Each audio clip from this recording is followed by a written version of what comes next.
सवाल मस्त था मेरा, मतलब मैं फर्स्ट था कैंडिडेट जो मेरा लिया गया था, और मुझसे सवाल काफ़ी अच्छे से पूछे थे। मैंने लगभग 95% का आंसर दिया था, 95% का। बस एक बार मैंने सॉरी बोला। आपका चैनल लिटरली बोलोगे बहुत हेल्पफुल था मुझे। मैं इंटरव्यू से पहले रोज़ रात को देखता था, ये 2-3 काफ़ी हेल्पफुल था। मैंने सुना कि क्या क्या पूछ रहे हैं, और लिटरली हिस्ट्री से ही मेरे को पूछा सिरसा सूरी से भी सवाल थे। थे वही मैंने कहा आपका चैनल काफ़ी हेल्पफुल था, बहुत अच्छा लगा।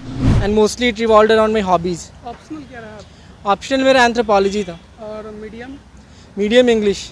तो बातचीत इंग्लिश में या हिंदी में?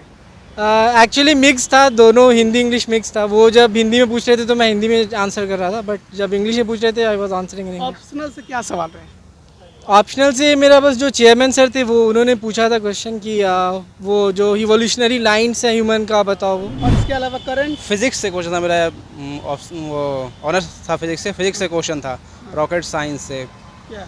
ये कि वो जितने भी सैटेलाइट होते हैं लॉन्च, वो हमेशा ईस्ट डायरेक्शन में क्यों होते हैं, ये क्वेश्चन था। अच्छा, और फिजिक्स से क्वेश्चन था, लास्ट ईयर कोई शायद अमेजन पे गए थे ना सैटेलाइट पे, जेफ बेजोस, इस वाले से क्वेश्चन था। यहाँ पर मेरा इंटरव्यू कुछ लंबा चला गया था, 30 to 35 मिनट्स चला गया था, बिकॉज बोर्ड मेंबर्स बोल रहे थे कि इसको छोड़ो, अभी ये चौथा ही नंबर कैंडिडेट है, 6 और का लेना है। बट वो इंटरेस्टिंग क्वेश्चंस बहुत पूछ रहे थे कि जैसे होटल ताज का जो स्ट्रक्चर है वो उल्टा बना हुआ है, उसमें इंजीनियरिंग फॉल्ट है, वो बताओ। भारत देख रहे हैं, मैं हूं राजमोहन तिवारी। 66वीं बीपीएससी इंटरव्यू का कवरेज लगातार जारी है और आज 8वें दिन हम फिर पहुंचे हैं बीपीएससी ऑफिस के बाहर। जो अभ्यर्थी इंटरव्यू देकर बाहर निकल रहे हैं उनसे बातचीत। क्या नाम हुआ आपका? अमित, कहाँ से? नवादा जिला। कैसा रहा प्रक्रिया आपका इंटरव्यू का? इसका स्पष्ट जवाब तो नहीं दे सकता मित्र। बाकी क्यों? ऐसे बोलना मुश्किल होता है ना, आप गैस नहीं कर पाते कि आपका इंटरव्यू कैसा गया है। ये बात तो सही है, लेकिन फिर भी थोड़े बहुत तो हो सकते हैं। इंटरेस्टिंग गया, थोड़ा बोरिंग हुआ तो पता तो चल ही जाता है हल्का। नहीं, बोर्ड में बहुत अच्छे हैं, आपको बोर नहीं होने देंगे, ये है। ये बात है। हाँ। कौन किसका बोर्ड था? नाम मुझे सर का याद नहीं। ऑप्शनल आपका? एंथ्रोपोलॉजी, और मीडियम? इंग्लिश। तो सवाल जवाब इंटरव्यू के इंग्लिश में हुई है हिंदी में? नहीं, हिंदी में। टोटल हिंदी में छोटे ही? हिंदी में। क्या क्या सवाल रहे? मेरे जॉब रिलेटेड क्वेश्चन थे बहुत सारे। क्या है मुझसे। जॉब आपका? मैं इलेक्शन कमीशन में हूँ, तो उससे बहुत सारे प्रश्न थे। तो कब सेलेक्ट हुए इलेक्शन कमीशन में? 15 में। 15 में? जी, तो क्या सवाल रहे? यही ईवीएम को लेकर प्रश्न था। उस क्या पर सवाल क्या था? संदेह के घेरे में ईवीएम है, आपका क्या राय है। कभी कभी इलेक्शन में आरोप लगता है कि वो तटस्थ नहीं है, आपका इस पे क्या मत है। ये फिर एंथ्रो से क्वेश्चन था। अभी एक बुक का ये सेपियंस, हाँ, वो कौन लिखा है, उसके राइटर के बारे में बताओ। राइटर का नाम तो पता था, लेकिन हाँ, उनके बुक का बारे नाम नहीं मालूम। नहीं, बुक का नाम ही पता हाँ। था, राइटर के बारे में ज़्यादा पता नहीं था अच्छा, राइटर कि के वो बारे में। कहाँ के हैं, क्या करें, नहीं पता वो था। आपका ऑप्शनल था? वो ऑप्शन था, एंथ्रोपोलॉजी से ये क्वेश्चन था। बस एक ही? हाँ। और इसके अलावा करंट? फिजिक्स से क्वेश्चन था मेरा, वो ऑनर्स था फिजिक्स से क्वेश्चन था, रॉकेट साइंस से। क्या? ये कि वो जितने भी सैटेलाइट होते हैं लॉन्च, वो हमेशा ईस्ट डायरेक्शन में क्यों होते हैं, ये क्वेश्चन था। अच्छा, और फिजिक्स से क्वेश्चन था, लास्ट ईयर कोई शायद अमेजन पे गए थे ना सैटेलाइट पे, जेफ बेजोस, इस वाले से क्वेश्चन था। और मेरे अधिकतर प्रश्न से मेरे सर्विस से ही थे, इलेक्शन कमीशन से ही।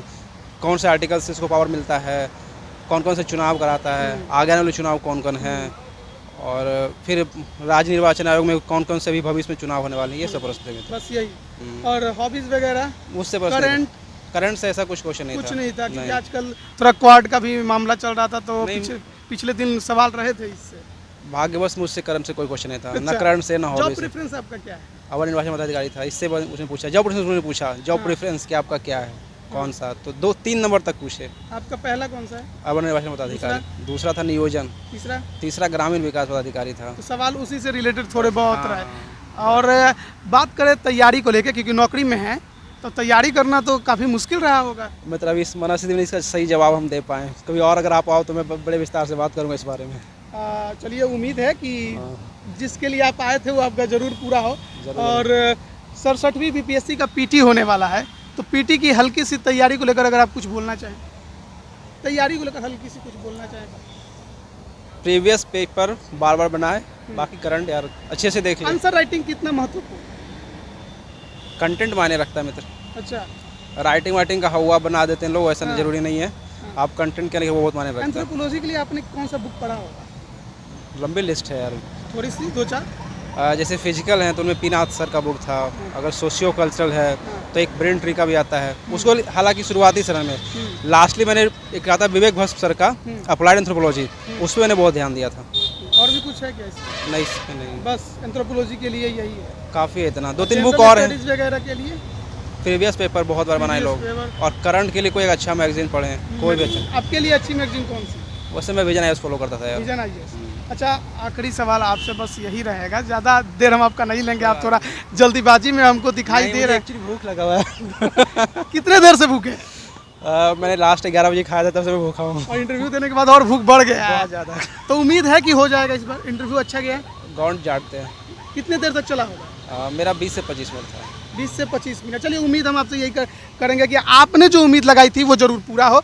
अदर भी स्टूडेंट से हमारी बातचीत जारी रहेगी, आप बने रहिए हमारे साथ, अभी भागिएगा नहीं। क्या नाम हुआ? मेरा नाम शादाब हुआ, कहाँ से? मैं पटना से हूँ। कैसा गया?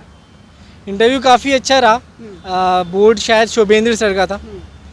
एंड वो जो क्वेश्चन था वो जनरली मेरे कॉलेज लाइफस्टाइल से ही पूछा गया, लाइक कहाँ पढ़े हो तुम, कहाँ घूमे हो, and mostly it revolved around my hobbies. Optional क्या रहा? ऑप्शनल मेरा एंथ्रोपोलॉजी था। और मीडियम? Medium English. तो बातचीत इंग्लिश में या हिंदी में?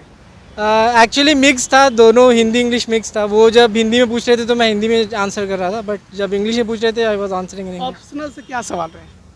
ऑप्शनल से मेरा बस जो चेयरमैन सर थे वो उन्होंने पूछा था क्वेश्चन कि वो जो इवोल्यूशनरी लाइन्स है ह्यूमन का बताओ वो, तो वो मैं बता दिया अच्छे से। करंट अफेयर्स में बस नाटो एक्सपांशन यूएसए रशिया और यूक्रेन का कॉन्फ्लिक्ट, और करंट में कुछ नहीं पूछा गया। और अगर अदर सवाल की बात करें?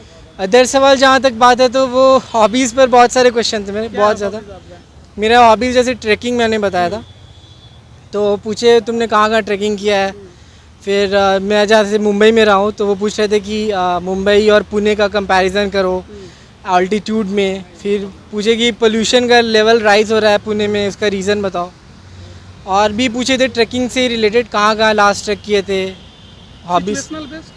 सिचुएशनल बेस्ड एक क्वेश्चन था मेरे से कि अगर तुम डीएसपी बन जाते हो एंड तुम्हें एक स्केलेटल मिलता है, स्केलेटल बॉडी, तो तुम उसको कैसे पता करोगे कि ये फीमेल का है या मेल का है या किस रेस का है। तो मैं उन्हें अच्छे से आंसर दिया कि जो हम लोग का फोरेंसिक एंथ्रोपोलॉजी का ब्रांच है उसके थ्रू मैं स्केलेटल को एनालाइज करके बता सकता हूँ। उसके बाद पूछे तुम डीएसपी हो तो उसके बाद वाला स्टेप क्या होगा तुम्हारा, तो मैं बताया। फिर उसको जो भी स्केलेटल मिला है, मैं जो भी एफआईआर अगर हुआ होगा पीछे की कोई जैसे वो पूछे थे कि मैं उनको बता दिया जैसे कैसे हम आइडेंटिफाई करेंगे स्केलेटल। उसके बाद मैं बोला जो भी रिकॉर्ड में सर्च करो, अगर कोई मिसिंग है या किसी का मर्डर हुआ हो, तो फिर बोले बहुत अच्छा आंसर। अटेम्प्ट कौन सा है आपका? मेरा ये अटेम्प्ट सेकंड है। मैं ऑलरेडी सेलेक्टेड हुआ एज रेवेन्यू ऑफिसर। किसमें? Revenue officer 64th। 64th में? यस। इसके 65th भी दिए थे?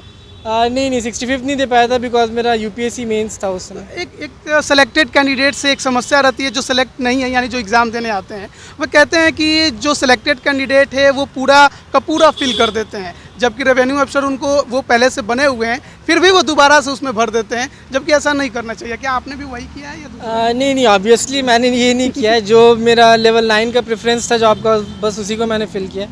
बाकी वापस क्यों दूसरे का जॉब या सीट में ये कैप्चर करूं, इसलिए मैंने नहीं फिल किया। तैयारी को लेकर अगर बात करें पीटी और मेंस को लेकर कि कैसे किया जाए, क्योंकि 67 की पीटी फिर से होगी, तो जो कैंडिडेट उस एग्ज़ाम में बैठने वाले हैं उन्हें कुछ गाइड देना चाहें तो कैसे? जैसे अभी 67 होगा उसका मेजर तो यही है, जो भी स्टैंडर्ड बुक्स हैं, लूसेंट हो गया, फिर जो मैं फॉलो करता हूँ लूसेंट, केबीसी नैनो, और करंट अफेयर्स के लिए बहुत सारी मैगजीन है, एडुटेरिया हो गया एंड स्पीडी हो गया। ये सब को अच्छे से फॉर लाइक 1 मंथ तक ब्रशअप अच्छे से करना चाहिए उसको। एंड प्रीलिम्स तो क्वाइट इजी है, अगर आपका साइंस बैकग्राउंड है तो prelims it becomes quite easy. Science के 30 क्वेश्चन आते हैं, तो अगर आपका साइंस बैकग्राउंड है तो ऑलमोस्ट 30 में से 25 सही हो जाता है, एंड मैथ्स भी सही हो जाता है अगर आपका इंजीनियरिंग बैकग्राउंड। करंट के लिए थोड़ा कैच होता है, करंट में लाइक 30 क्वेश्चंस आते हैं, तो उसमें बेसिकली आपको 3-4 सोर्सेज से कवर करना चाहिए करंट, बिकॉज बहुत डाइवर्स देता है करंट बीपीएससी। तो उसमें जैसे मैं तो स्पीडी फॉलो करता हूँ, फिर KBC nano and some videos of GK today as well. Mains के लिए भी फोकस वही होगा या दूसरा? एग्जैक्टली मैं अगर अपना स्ट्रैटेजी बताऊँ तो मेंस मेरा काफ़ी प्रिपेयर्ड है, बिकॉज मैं यूपीएससी का मेंस भी लिख चुका हूँ ऑलरेडी। तो मेरे लिए तो मेंस का स्ट्रैटेजी डिफरेंट रहता है, but for new commerce I will suggest कि जो भी मेंस के स्टैंडर्ड बुक्स हैं उनसे पहले नोट्स बना लें। वैसे कोचिंग्स के मटेरियल भी बहुत सारे अवेलेबल हैं मार्केट में। एंड बहुत से कोचिंग्स आजकल दुकान खुल चुका है कोचिंग का, तो चुनना बहुत ज़रूरी है कि कौन सी जो है वो बेहतर है। हाँ, जैसे आप सारे बुक्स चुन जो भी यूज़ करो, बट मेजर चीज़ ये होता है कि आपका कुछ यूनिक होना चाहिए हर आंसर में। तो आप कॉमन सारे कुछ लिखो। एक क्वेश्चन जैसे 38 मार्क्स का होता है, तो उसमें आपको कुछ अपना यूनिकनेस डालना होगा, कुछ वैल्यू एडिशन पॉइंट्स डालने होंगे। तो वो आपको अपने से बनाना पड़ेगा। कोई अपना एक A4 शीट रख लो, उसमें GS1 के लिए कुछ ब्राउनी पॉइंट्स डाल दिया करो। आंसर राइटिंग बहुत महत्वपूर्ण है। आंसर राइटिंग प्रैक्टिस बहुत इंपॉर्टेंट है, बिकॉज टाइम लिमिट होता है 38 मार्क्स में। आपको कुछ कैसे करना चाहिए आंसर राइटिंग? आंसर राइटिंग के लिए मैं जनरली बोलूँगा, जैसे आप एक वीक में जो भी पढ़ रहे हो, तो सैटरडे संडे टाइम बचा तो टेस्ट लगा लो उस सब्जेक्ट का। This will be the best strategy. Apart from अगर वो नहीं हो पा रहा है तो डेली बेसिस पर 1-2 आंसर्स लिखा करो। क्या कोचिंग वगैरह भी आपने कभी की है? नहीं, मैं कोचिंग गाइडेंस नहीं लिया था। सिर्फ सेल्फ स्टडी? हाँ जी, सेल्फ स्टडी। तो कैसा रहा इंटरव्यू, कितने देर तक चला होगा? यहाँ पर मेरा इंटरव्यू कुछ लंबा चला गया था, 30 to 35 मिनट्स चला गया था, बिकॉज बोर्ड मेंबर्स बोल रहे थे कि इसको छोड़ो, अभी ये चौथा ही नंबर कैंडिडेट है, 6 और का लेना है। बट वो इंटरेस्टिंग क्वेश्चंस बहुत पूछ रहे थे कि जैसे होटल ताज का जो स्ट्रक्चर है वो उल्टा बना हुआ है, उसमें इंजीनियरिंग फॉल्ट है, वो बताओ। फिर ये पूछे थे कि मरीन ड्राइव में जो वहाँ पर टेट्रापॉड्स पाए जाते हैं उसमें कौन से एनिमल्स मिलते हैं, क्या मिलता है। तो इसका आंसर क्रैब था। मैं तो रैट्स बोला था, रैट्स, बट वो सारे बोर्ड मेंबर हंसने लगे, बट क्रैब था इसका। कोई और सवाल पे? नहीं, फंसा नहीं। अगर जिसमें फंस रहा था मैं सॉरी सर बोल कर कि I am not aware of this, मैं बोल कर आगे बढ़ जा रहा था। बाकी मैं कुछ गेस भी किया वहाँ पर। उन्होंने पूछा एनी वाइज गेस, जैसे उन्होंने मुझे पूछा कि what is the difference between altitude of Mumbai and Pune. तो ये मुझे एग्जैक्टली पता नहीं था, तो उन्होंने बोला just take a wise guess, तो मैं उनको गेस बताया। और फिर मुझसे वो एक जो फर्स्ट क्वेश्चन था मेरा बोर्ड में एंट्री, वो पूछे कि why is there what's the reason behind warming of Pune, Pune गर्म हो रहा है बहुत, उसका रीजंस क्या क्या है। तो उसके रीज़न मैंने वही बताया। एंथ्रोपोलॉजी के लिए अगर ऑप्शनल की तैयारी के लिए बुक की बात करूँ तो वो क्या हो सकती है? मेरा तो जैसे यार यूपीएससी में भी एंथ्रो ऑप्शनल है, तो मैंने डाइवर्स सोर्स से कवर किया। बट फॉर न्यू कमर्स मैं ये सजेस्ट करूँगा कि एंथ्रोपोलॉजी में जो बेसिक बुक्स है, जैसे नदीम हसनैन की बुक है, अपार्ट फ्रॉम दैट जो भी अभी टॉपर्स निकल रहे हैं यूपीएससी में वो भी अपने बुक्स पब्लिश करते हैं, जैसे विवेक भस्मे सर हैं, देन अक्षत जैन सर हैं, उनके बुक्स से भी आप टिप्स ले सकते हो। And more inclusion of diagrams in answer, ये आपको ज़्यादा मार्क्स फेच करता है। मेरा रेवेन्यू ऑफिसर में मिला था, बट अभी तो मैं एक्सटेंशन लिया हूँ due to some family issues. बाकी मैं देखता हूँ, आगे ज्वाइन करूँगा। चलिए, बहुत बहुत धन्यवाद हमारे साथ जुड़ने के लिए। और बहुत बेहतरीन तरीके से आपने, जो भी एक स्टूडेंट्स हमें देख रहे हैं वो समझ सकते हैं कि किस प्रकार से एक एक बारीकी से हर चीज़ को इन्होंने समझाया कि क्या पढ़े, क्या नहीं पढ़े, क्या चीज़ छोड़ना चाहिए, बुक्स कौन से हो सकते हैं। आंसर राइटिंग प्रैक्टिस बहुत ही इंपॉर्टेंट है। एंथ्रो इनका ऑप्शनल था और यूपीएससी का भी मेंस दे चुके हैं, तो बेहतर तरीके से इन्होंने समझाया। और भी स्टूडेंट से बात करेंगे, आप जुड़े रहिए हमारे साथ। धन्यवाद। क्या नाम हुआ? शिवम तिवारी। कहाँ से? मैं वैसे तो मतलब सोनभद्र सीतामढ़ी से हूँ, लेकिन मैं अभी दिल्ली से आ रहा हूँ। दिल्ली तैयारी वहाँ पे हो रही है या जॉब हो रहा है दिल्ली में? यार अभी तैयारी कर रहा हूँ। तैयारी ही चल रही है। अटेम्प्ट कौन सा है ये? ये मेरा सेकंड था। सेकंड? हाँ, पिछली बार क्या हुआ? पीटी नहीं हो पाया था मेरा। पीटी इस बार में इंटरव्यू तक पहुँच गए हैं। हाँ, वो तो पहुँच गए। Job preference? बीपीएस, वो तो ऑब्वियस है। ऑब्वियस है बिल्कुल। और मीडियम कौन सा? इंग्लिश था मेरा। ऑप्शनल?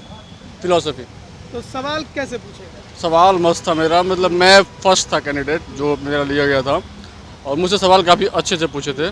मैंने लगभग 95% का आंसर दिया था, 95%। बस एक बार मैंने सॉरी बोला, कहाँ पर? मतलब वो सर काफ़ी डीप जा रहे थे, तो मैंने बस एक बार बोला सॉरी सर, मेरे को नहीं पता। शुरुआत कहाँ से हुई? शुरुआत हुई कि आपने शुरुआत में सर ने पूछा कि आपने मतलब ग्रेजुएशन कहाँ से किया था, तो मैंने बोल दिया। उसके कब किया था वो ही बोला। उसके बाद सर ने बोला कि ऑप्शनल क्या आपका, तो मैंने ऑप्शनल भी बोला। फिर उसके बाद में सर ने पूछा, फिर उसके बाद पूछा कि आपने हिस्ट्री से किया है, मैंने हाँ सर हिस्ट्री से किया है। तो कुछ पूछे, मैंने कहा हाँ सर पूछो, आप कंफर्टेबल हो? मैंने कहा हाँ सर काफ़ी ज़्यादा कंफर्टेबल हूँ। तो फिर पूछे वो कि हिस्ट्री से पहला क्वेश्चन था मेरे से कि कौन वालिस का, हाँ ये जो थाना को लेकर था कि थाना किसने दिया था। तो मैंने कहा सर लॉर्ड कॉर्नवालिस ने। तो फिर उसके बाद बोले कि वो कॉर्नवालिस कौन थे, वाइसरॉय थे या मतलब वो गवर्नर जनरल थे। मैंने कहा सर वो गवर्नर जनरल थे। तो वाइसरॉय गवर्नर जनरल फ़र्क फिर पूछा। फिर मैंने बोला सर वो 1858 के बाद जो भी आया तो वो मतलब वाइसरॉय थे, उससे पहले जो थे वो बोला हाँ गुड गुड। फिर उसके बाद पूछे कि सती प्रथा किसने ख़त्म किया था। मुझसे हिस्ट्री से क्वेश्चन काफ़ी था, मतलब मेरा जो चला था लगभग 60% मेरा से हिस्ट्री से था और मेरा हिस्ट्री स्ट्रॉन्ग है। तो उसके बाद सर ने पूछा था शेरशाह सूरी के बारे में। उसके बाद सर ने पूछा कि अकबर के बारे में पूछा और पूछा था तोडरमल के बारे में, हाँ वो ही पूछा था वो क्या दिए थे। एंड उसके बाद एक और सर गए थे, वो फिर मुझसे पूछे आर्टिकल्स के बारे में 370 क्या था, JNK में क्या हुआ उसके बाद क्या हुआ, JNK में और लेह लद्दाख में डिफरेंस क्या है। उसके बाद पूछे मेरे से वो सर पूछे और फिर बोले कि क्या वहाँ पे अब इलेक्शंस हो रहे हैं कि नहीं हो रहे हैं, होगा या क्या होगा। फिर मतलब चेयरमैन सर उनको बोले कि हाँ ठीक है अच्छा है। फिर उसके बाद में वो फोर्थ सर ने पूछा कि मेरे से ऑप्शनल से पूछा कि मेटाफिजिक्स में एपिस्टेमोलॉजी में फ़र्क क्या है। और उसके बाद पूछे कि ये इंडियन वेस्टर्न में फ़र्क क्या है। फिर बोले कि मैं भी फिलोसफी जानता हूँ तो मेरे से ढंग से। तो मैंने कहा सर। फिर उसके बाद मैंने बोला काफ़ी मतलब सर काफ़ी कॉर्डियल थे, मतलब इतना मज़ा आया ना। मतलब करंट से मेरे से कुछ नहीं पूछे, सिचुएशनल मेरे से नहीं पूछे, नहीं सिचुएशनल। हॉबीज़ से पूछे मेरे से, क्योंकि मेरा हॉबीज़ था लिस्टिंग सॉन्ग्स स्पेशली गज़ल्स। तो गज़ल से काफ़ी है। आपके फेवरेट कौन है, क्यों है, क्या वो शायरी बोलते हैं और वही क्यों हैं, और ये समथिंग कोई बेगम करके थी उनका क्यों नहीं सुनते हो, यही सब था। फिर मैंने बोला सर ये, और बोले क्यों सुनते हो ये। मैंने कहा सर वो मुझे थोड़ा सा रिलीफ देता है, उसके बाद मैं काम को और ढंग से मतलब प्रोडक्टिव वे में कर पाता हूँ। बोले हाँ काफ़ी अच्छा है। फिर उसके बाद सर मतलब चेयरमैन सर काफ़ी मेरे से लगभग मुझे लगा कि सारे बोर्ड मेरे से सेटिस्फाइड। पहली बार में आपका PT नहीं हुआ, दूसरे बार में इंटरव्यू तक पहुंचे, तो पहली बार के बाद मेहनत बढ़ा दिया या कुछ नया जानकारी मिल गया? देखो मैंने जहाँ तक मुझे लगता है कि एक्सपीरियंस काफ़ी चीज़ आपको सिखाता है। और मैंने देखा कि उतना ही मैं मेहनत कर रहा था, बट क्या मतलब पढ़ना है क्या नहीं पढ़ना है वो मुझे वो दिया वो फेलियर ने। तो उसके बाद मैंने लिटरली मानोगे ये मैं UPSC कर रहा था, मैं ये BPSC के लिए PET के लिए मैंने मैक्सिमम दिया होगा 1 महीना मैक्सिमम, क्योंकि मैंने ऑलरेडी किया था। मुझे पता कहाँ से आएगा कहाँ से नहीं आएगा। तो मेरे PT में भी अच्छे थे। इस बार के PT में भी मेरे 132 मार्क्स थे जो मतलब कैंसिल कर दिया। 132 आ रहे थे। वो मतलब कैंसिल। सेंटर पड़ा था मेरा था झंझारपुर। इतना मेहनत किया मैंने पूरा। रात भर जग के पहुंचे होंगे पूरा। हाँ। रात भर तो नींद नहीं आई होगी, सुबह परीक्षा देना है, एक तो थकान भी अलग। एग्जाम दे के निकले होंगे, कुछ देर बाद पता चला होगा कि एग्जाम दे के निकला तो मैं काफ़ी खुश था। अरे भाई मेरा तो पक्का हो रहा है, इस बार तो फाड़ दिया मैंने। उसके बाद बस में था मैं, फिर लोग कहते अरे लीक हो कि नहीं यार लीक हो कि नहीं। फिर मैंने कहा लीक हुआ तो भी कैंसिल मत कर, क्योंकि मेरा कट ऑफ से ज़्यादा मार्क्स आ रहा है। फिर भी कैंसिल किया तो मुझे दुख हुआ है। फिर उसके बाद में लगभग मेरे 4 दोस्त थे, मैं बैरिया बस स्टैंड में बैठ के बहुत दुख हुआ। मैं बहुत दुख था, मेरे 2 और दोस्त काफ़ी दुख थे, बहुत दुख थे हम लोग। क्यों कैंसिल किया यार, नहीं करना चाहिए था। सब काफ़ी शौक मनाए। उसके बाद क्या चलो के बाद अब मेरी इंटरव्यू थी तो मैं। कैसे लगता है जब इतने प्रतिष्ठित आयोग पर ये दाग लगता है? बहुत दुख होता है लिटरली। पूछोगे मेरा इस बार का मैंने UPSC को पोस्टपोन किया था कि मैं नहीं दूंगा, क्योंकि मुझे इस बार पोस्ट अच्छे थे। तो मैंने UPSC को पोस्टपोन किया था कि कोई बात नहीं है दे देंगे, नेक्स्ट टाइम दे लेंगे। 1 साल मेरा वेस्ट हो गया। खैर कोई नहीं, फिर होगा 67 PT और आपकी तैयारी है तो आगे भी आपका हो ही जाएगा। धन्यवाद। और बस यही जानना चाहूँगा, तो फिर PT की तैयारी आप करते कैसे है कि इतना नंबर आपका आ जाता है? देखो PT की जो बुक्स है वो मतलब डिफाइंड है। आप अगर जैसे कि लूसेंट पढ़ना है वही पढ़ना है। आप मार्केट में जाओगे लोग बोलेंगे नहीं ये अच्छा नहीं वो अच्छा है, बुक्स पे मत जाओ। एक बुक खोलो 100 बार करो। मेरी यही है, मैं एक बुक्स को आप उस बुक से मुझे कहीं से पूछो ना आप कुछ। मेरा एक फ्रेंड था दीपक नाम है उसका, मुझसे क्वेश्चन का आधा ही बोलता था, मैं उसे आंसर देता था, क्योंकि वो उस बुक से पूछ रहा है। मैंने उस बुक को कम से कम 100 बार पढ़ लिया। मुझे उस बुक के पेज पे वो क्या है सब मेरे को याद है। लाइक लूसेंट हुआ, इसके लिए BPSC के साइंस के लिए मैंने लूसेंट किया था, हिस्ट्री के लिए स्पेक्ट्रम था, एंड पॉलिटी के लिए तो मेरा लक्ष्मीकांत था ही। एंड उसके बाद एडिटोरिया को मैंने फॉलो किया था, वो बहुत ज़्यादा हेल्पफुल था, बहुत हेल्पफुल था। वो पीटी मेंस और इंटरव्यू सब में हेल्पफुल था। एंड उसके बाद आप आ जाओ, हिस्ट्री हो गया, पॉलिटी हो गया, ज्योग्राफी के लिए एनसीईआरटी, एंड इकोनॉमी के लिए एनसीईआरटी और मतलब श्री राम सर के नोट्स थे। और बस ये काम निकल गया। हाँ, इससे काफ़ी देखो बीपीएससी में क्या है ना कि 40 क्वेश्चन मिनिमम आता है हिस्ट्री से। तो 40 क्वेश्चन के लिए आप हिस्ट्री में स्पेक्ट्रम देख लो कि स्पेक्ट्रम से आपका 30 क्वेश्चन बन जाना है, मैक्सिमम बन जाना है। और 10 क्वेश्चन के लिए भाग दौड़ करने के एनसीईआरटी मत देखो, लूसेंट देख लो, एंशिएंट मेडिवल के लिए लूसेंट देख लो, काफ़ी है। उसके बाहर बीपीएससी ने आज तक ना पूछा है ना पूछेगा। लूसेंट मतलब 20 पेज का, 20 से 30 पेज का एंशिएंट और मेडिवल है, वो कर लो। फिलोसफी के लिए मैंने सर से कोचिंग लिया था, मित्रा सर से, और उसके बाद मैंने कहाँ है कोचिंग? दिल्ली में वो सर भी काफ़ी हेल्पफुल। कोचिंग या कुछ बुक्स वगैरह? बुक्स भी था, लाइक सोशियो पॉलिटिकल के लिए मैंने ओपी गौबा को किया था, फिर से इंडियन के लिए वाई मसी को किया था, और वेस्टर्न के लिए मैंने मतलब सर के नोट्स किए थे, और रिलीजन के लिए वाई मसी था और प्लस सर के नोट्स थे, वो काफ़ी हेल्पफुल था मुझे। और इससे आपके टोटल जो भी थे सिलेबस वो टोटल कवर हो गया? पूरा देखो, ये इतना सीरियस वास्ट है ना, आप अगर 100% करने जाओगे ना तो 0 पे आ जाओगे। करंट के लिए क्या करते हैं? करंट के लिए मैंने एडिटोरिया किया था। केवल education? हाँ, पेपर मैगजीन कितने मायने रखते हैं? मैगजीन्स इस बार जो 67th का देख रहे हो ना, मैगजीन्स कितना भी रट गए, वहाँ से एक भी क्वेश्चन नहीं आया था। तो मैगजीन मायने नहीं रखते, लेकिन आप अगर पढ़ के जाते हो तो आपको वो कॉन्फिडेंस आता है कि आपने पढ़ा है। क्योंकि यूपीएससी में भी सेम था, मतलब विजन पूरा पीटी रट लिया था मैंने, क्वेश्चन एक भी नहीं आया। तो उससे ये होता है कि कॉन्फिडेंस आता है और उससे गेस हम कर सकते हैं ढंग से, तो वो उसमें वो हेल्प करता अखबार और मैगजीन पढ़ेंगे तो नुकसान नहीं है, फायदा ही होगा। है। फायदा ही होगा। वो आपको नुकसान न्यूज़पेपर तो पढ़ना मस्ट है, वो तो गीता है, मतलब वही मान लो कि गीता है वो, और वो तो पढ़ो। लेकिन मैगजीन्स कॉन्फिडेंस के लिए पढ़ लो, और कंपाइलेशन पढ़ो, वो पूरा मंथली मैगजीन्स थोड़ा सा हेफ्टी हो जाता कितने है। देर तक चला होगा आपका इंटरव्यू? मेरा तो मैं मतलब फर्स्ट था, तो मेरा लगभग मतलब 15 मिनट्स था। 15 मिनट के हाँ। आसपास था, और लग रहा है कि इस बार कंफर्म हो हाँ, जाएगा। सर ने मुझे, कितना कि- जैसे क्या है? मेरा तो काफ़ी अच्छा गया, मैं काफ़ी सर के मैंने सारे आंसर दिए, बस एक क्वेश्चन का, क्योंकि सर काफ़ी डीप जा रहे थे, तो मैंने कहा सॉरी सर, इतना नहीं सवाल बहुत। क्या था? सवाल वो था शेरशाह सूरी के बारे में, फिर वो था कि वो जो सिस्टम दिए थे, मतलब बंदोबस्त दिए थे, वो क्यों दिए थे, अच्छा, उसमें डीप गए। फिर उसके बाद सर मैंने कहा सर नहीं पता सर, तो सॉरी सर, मैंने हंस के बोल दिया सर, उसके बाद छोड़ दिया। कोई नहीं। चलिए बहुत बहुत धन्यवाद हमारे साथ Thank जुड़ने के you. लिए, और उम्मीद है कि और जरूर आपका चैनल लिटरली बोलोगे बहुत हेल्पफुल था मुझे। मैं इंटरव्यू से पहले रोज रात को देखता था, ये 2-3 काफ़ी हेल्पफुल था। मैंने सुना कि क्या क्या पूछ रहे हैं, और लिटरली हिस्ट्री से ही मेरे को पूछा शेरशाह सूरी से भी सवाल थे। वही मैंने कहा आपका चैनल काफ़ी हेल्पफुल था, बहुत अच्छा लगा, और आप लोग काफ़ी मेहनत कर रहे हैं। Thank you very much for that. आपका भी बहुत बहुत धन्यवाद हमारे साथ जुड़े। और देखिए, हमारी काम यही है कि हम जो भी खबरें हम तक पहुंचती हैं हम आप तक पहुंचाएं, और कितना आपके लिए हम सहायक हो सकते हैं, यही कोशिश रहती है। तमाम स्टूडेंट से जुड़ते रहे हैं, लगातार बातचीत हमारी 66 बीपीएससी को लेकर जारी है, और उम्मीद है कि आपको कुछ ना कुछ फ़ायदा ज़रूर पहुंचता होगा। बने रहिए हमारे साथ। आप सभी का बहुत बहुत धन्यवाद।